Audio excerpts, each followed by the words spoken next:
Thank you very much for coming. What I'm going to try and spend a little bit of time doing is giving you some pointers in actually how to do creative business in China. It's a really difficult actual role for me to do here because not only is the creative industry quite a diverse and very unique range of different styles of companies and contents, China itself is also a very different range of opportunities for very different people. So it's going to be mean different things for different people, I think. A little bit about myself. My name is Mark Walker. I'm a senior international trade advisor, and I work for UK Trade and Investment in the London region, helping London companies export their products and services overseas. My particular remit is that I'm actually responsible for the creative media sector within London. And that covers everything, as I said, from advertising through to music production, video game production and everything else, a wide variety of different types of products and services. And that in itself, product and services, is very, very difficult to actually put a very general presentation together. The creation of content has its own issues, barriers and boundaries in all countries as well as China, and obviously delivering services, creative services, also has its boundaries as well. So I'm going to attempt to just pick up on a couple of very key points with regards to China, and then I'm hoping you'll save all your questions up and we'll have a question and answer section at the end, and I'll do my best to answer a few things for you. These are a couple of things that I've been asked to cover. So the 5 sort of main points: why China? Some practical and cultural issues, of which probably most people will be quite familiar with anyway, I would think. Some of the actual financial and legal implications of market entry. One of the big ones is actually knowing where to establish yourself in China. And then a little bit of a discussion over finding trustworthy partners and local distributors. The slides are very, very brief, you'll be pleased to know. I'm not going to do death by PowerPoint. I much prefer to talk as we go. So why China? I'm sure everybody in the room is looking at China and thinking China is one of the largest economies in the world, and therefore why wouldn't you go to China? That's true. When you look from an economic standpoint, the economic balance between the more traditional emerged markets, such as the USA, and what we used to phrase as the emerging markets, such as China, is becoming much, much closer together. I actually personally, with regards to the concept of China being an emerging market, I'm not sure that's actually true anymore. I think it has emerged, and it is now actually developing as a full-blown economy in its own right. You only have to look at the recent statistics with regards to its actual output. When you're looking at, originally, China was the manufacturing capital of the world. More recently, the actual consumer element of the economy is starting to actually catch up and actually match, and will eventually, in the very not too distant future, overtake the manufacturing. And this brings some certain challenges to China.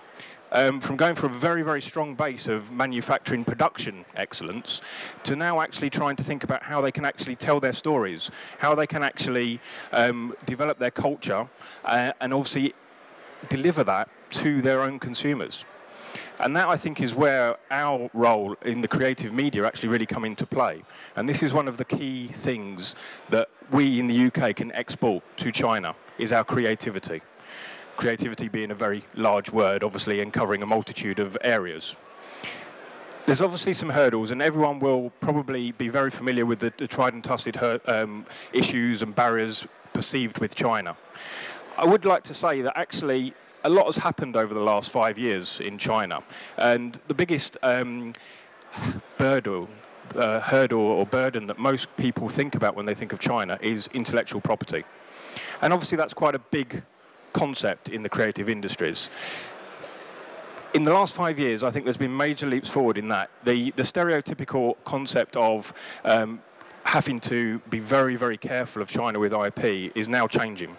Many, many things have been done by the Chinese government and various other associations with other governments to actually help facilitate this. But it still does need you to be careful.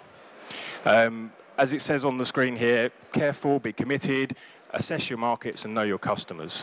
China is not a one-trick, one-sale type of deal. This is not something that you can actually get to China, get one big deal and then move on out. China needs to be a decision that your company or your organization makes for the long term. It's not. It's something that you have to very much build on, and you have to be adequately resourced and looking at to actually get into the market. Some of the culture and practicalities. Just for interest, I was looking up lots and lots of statistics on China, and I just pulled out a couple that actually I felt were a little bit more interesting than the norm that you would perhaps think of. Chinese air conditioner production, 109 million units, the world's largest producer of air conditioning units. Particularly interested on the PC production, when you think of actually 238 PCs per 1,000 people, which is a phenomenal concept when you think about it. And I had to put the expert about the pork production in there as well, because I thought that was a very interesting one. Some of the things that you may not perhaps know about China. On a serious note, with regards to the cultural and practicalities of China, as we sort of said, sales are through relationship, and it's not really rocket science that I'm teaching you, and probably everybody in this room probably already knows the fact that people buy from people. And it's more so when you look into actually all of Asia and South Asia, and China specifically. You have to have a good working relationship with people before they're comfortable with you to actually be able to do business with you. Friends first and business second is the type of approach that I would encourage. To do this, you obviously need to embrace some of the local customs. I could go through a rather large list of all the various different things that you could be doing or looking at. But the important thing is that the customs will be different depending on where in China you're actually going. So again, it's very, very difficult for me to stand up here and say, you must do this, you must bow at this point, and you must do... well, one thing I can tell you actually is if you're eating a meal with chopsticks, if you are going to drop one of your chopsticks on the floor, the practice is to actually throw the other chopstick onto the floor as quickly as possible afterwards, because chopsticks are considered to be a partnership and a pair, so they must always be together. Just a little one that I picked up along the way.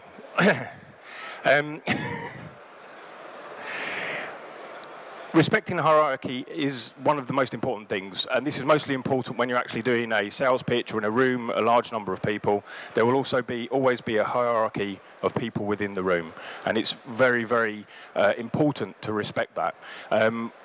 We have an advantage in the UK because actually I think a lot of our own culture is quite transferable to China in the way that we respect our elders and we respect our hierarchy and our cultures within organisations. It's very common in sales in the UK to hear this sort of concept of praise in public and give feedback in private. And that would be very similar if you're in a conversation with a group of Chinese or actually pretty much any sort of Asian cultures. The most important thing, as we've been talking about, is because there is so many different provinces within China and so many different means, you have to have a need to be flexible. You can't go in with a one-size-fits-all sort of approach with China. You have to be able to adapt and develop the right way to do business in the market while you're actually doing it. It's very, very much a question of, as you move further forwards, you will learn things and then you will adapt as you go. It's very difficult to put a complete tactical plan together to actually develop China from a very simple book or a list of actions to do. On the practicality side of things, one of the main things, as we talked about earlier, was that China is looking for our creativity and our advice on how to tell its stories and communicate its brand messages, etc. With a lot of the partnerships that you'd be looking to make within Chinese organisations, there is a desire to transfer know-how, knowledge, technology. And this is not something that I think you should be afraid of. It is a natural way for people to actually get on and work together. The danger is to sometimes think that you want to actually protect everything that's yours, protect all of your IP, which is obviously very, very important. But you have to realise that from a practicality point of view, the purpose for you working in China is to share some of that knowledge and some of that intellectual property. So it, again, reinforces the need for the relationship, as I mentioned at the beginning, to actually be able to be comfortable with your chosen partners.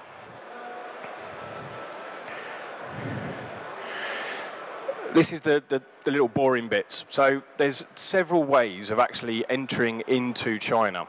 And when I talk about entering into China, I'm talking about actually setting up a local presence. Because with relationship building, it's very difficult to build a relationship when you're several thousands of miles away. So it would really be encouraged to actually have a local partner or a local presence to actually help facilitate any projects that you're looking to do. Now, obviously, that's a very sweeping statement, and different companies of different sizes will have different levels of resources, so you may not be able to actually do this straight away. But it's another one of the cultural and practicalities of doing business in China. You need to have somebody there, somebody that can react with them, and somebody that can work with the local clients. So the four options: representative office, typically called a rep's office. Relatively simple to set up. Takes a few weeks to go through. You will need to have the office solely set up as a support function. So it cannot do any active trading. It cannot raise invoices on local companies. It cannot place local purchase orders. It can have no financial trading of any type. It's probably the easiest and the simplest office to do, ideally suited to if you actually want to support a client while you're there, but the major element of the work is actually going to be done within the UK, and you're effectively doing local sales support or local technical support or project management type of functions. The second one, which is a wholly owned, foreign-owned enterprise, which is probably the most amount of paperwork you will ever experience in your life. It is a large amount of paperwork. It is a lot that needs to be doing. You do have to have certain things in place, like a local accountant, to actually be able to work with you on this. But it is, once the process is done, you actually have a wholly owned enterprise within the country. That obviously builds a lot of questions that you need to think about. If you're going to actually go to the extent of actually excuse me, creating a company locally, there's a large resource and a large amount of financial commitment that you're going to have to make to this, because you're obviously going to need to decide, will it be run by one of your current business development directors, etc.? Are you going to employ local people? How many people do you need? How big are your offices going to be? And there's quite a few in various different provinces, business startup sort of facilities that are starting to emerge to actually help and encourage companies to do this. But it's something that you really need to decide whether this is the right entrance into the market for you. Without knowing what any of you guys actually produce or offer, it's very difficult for me to make a recommendation either way. But from the point of view, if you are developing British content and looking to actually resell that content to broadcasters, etc., within China, then my initial reaction would probably be that you actually don't need a wholly owned foreign enterprise. You would potentially be looking at a rep office, but it might actually then come into play to actually look at some of the other two options that are coming in. So a foreign invested commercial enterprise is very similar, if anyone is familiar with it, with the franchising model, where a local company, you invest in a local company in China to actually enable you to have that presence, have that infrastructure already in place with a relatively small investment, but they will carry your brand name and everything else. So if you're a production house that has numerous pieces of TV, film, animation, whatever, then the franchising model could work quite well for you on that respect. Probably the easiest one to do, the one that has the most benefits at the initial stages, is the joint venture type of thing, which this would actually involve your company and a Chinese company developing a new company together as a partnership.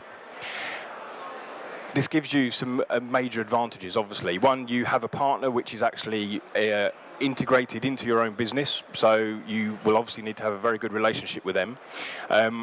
It means that you have the best of both worlds. You have the representative office, but you also have an actual company there in China as well.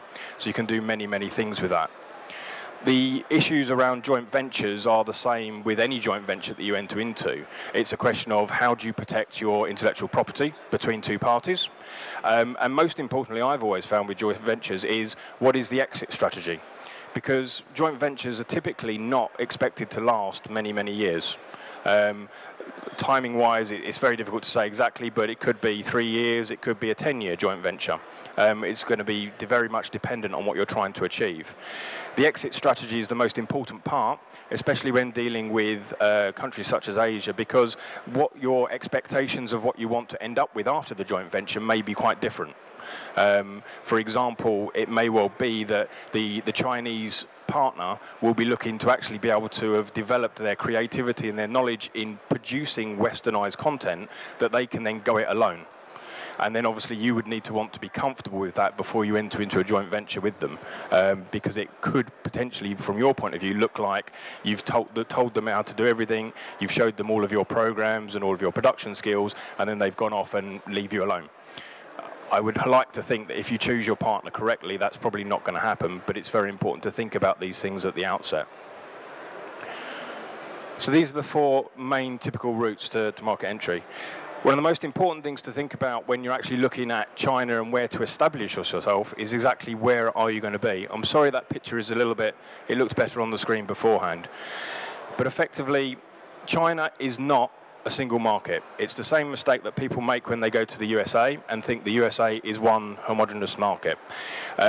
Effectively, you have 12 different provinces, 12 different states. And each of the consumers are grouped around a number of cities within these provinces. And again, depending on the type of product or service you're going to be offering, it might be more important to go to one rather than the other. There'll be local sort of government rules. So similar, if you think about it, if anyone is familiar with doing business in the USA, you have a state law and a federal law. There's a similar type of scenario. So it's something to be aware of. Again, the most important thing is to try and actually match what you're offering to the particular area in China that has the most demand for that. And that's not something that I can get over in a 20-minute presentation. But the answers are coming a little bit later in the slide. So I've put very little on this slide because finding a trustworthy partner, there is no fantastically amazing formula to this. This is common sense. Yeah, and I think what a lot of people, perhaps that are putting these topics together for these sort of programs, think that there is actually a formula. There's a way of deciding who's a trustworthy partner, but it doesn't really happen in daily life. There is obviously lots and lots of due diligence that you can and should do. The most important thing when working with a partner overseas is understanding that there is a large time zone gap between you. There is a large geographical gap between you. And so these things are ways to actually hamper you being able to build relationships.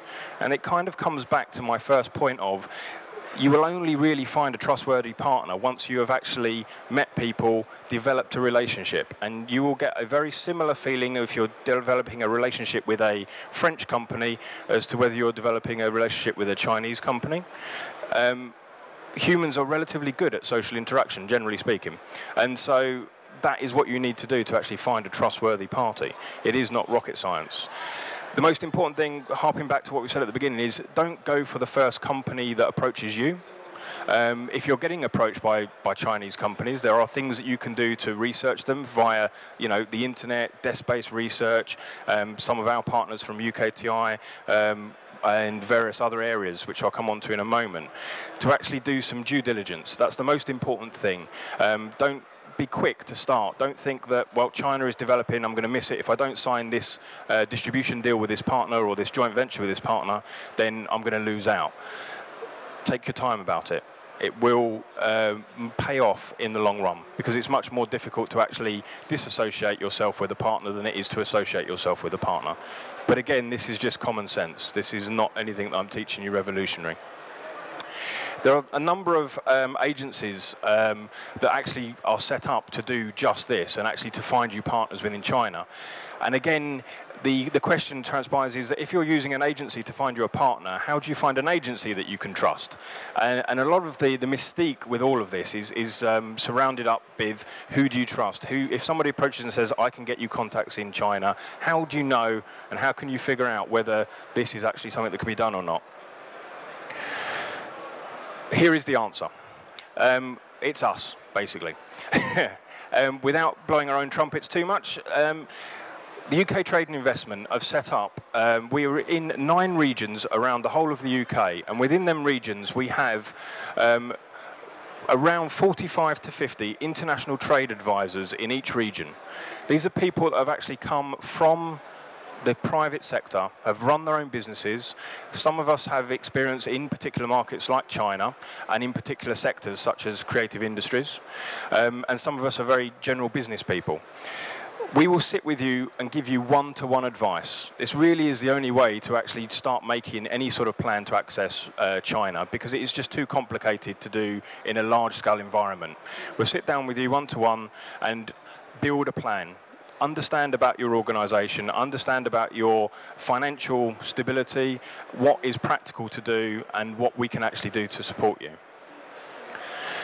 We have a couple of programs specifically, which I'm not going to talk about in a lot of detail because I think there's another talk that I'm doing later on in the day about that one. But there's 2 main programs: Passport to Export for brand new exporters that have not really gone outside the UK yet. And then there's a program called Gateway to Global Growth for people that have gone to maybe the US and started into Europe and maybe the Middle East, but now want to go that little bit further. So a little bit more experience, but still need some support. The type of things that we will do as trade advisors is not only sit with you one-to-one and build your actual plan and give you advice on what areas of China to actually look at and to target. Through our connections with our embassies, consulates and high commissions around the world, of which there's over 100, they all have commercial departments with commercially minded local people that have been employed to actually give you on-the-ground advice. It's effectively like having your own global network handed to you rather than you having to build it. Within each of them embassies and high commissions, and with close relationships with people like the CBBC, the China British Business Chambers, we can actually facilitate lots of connections, we can facilitate advice, access to accountants and everything else.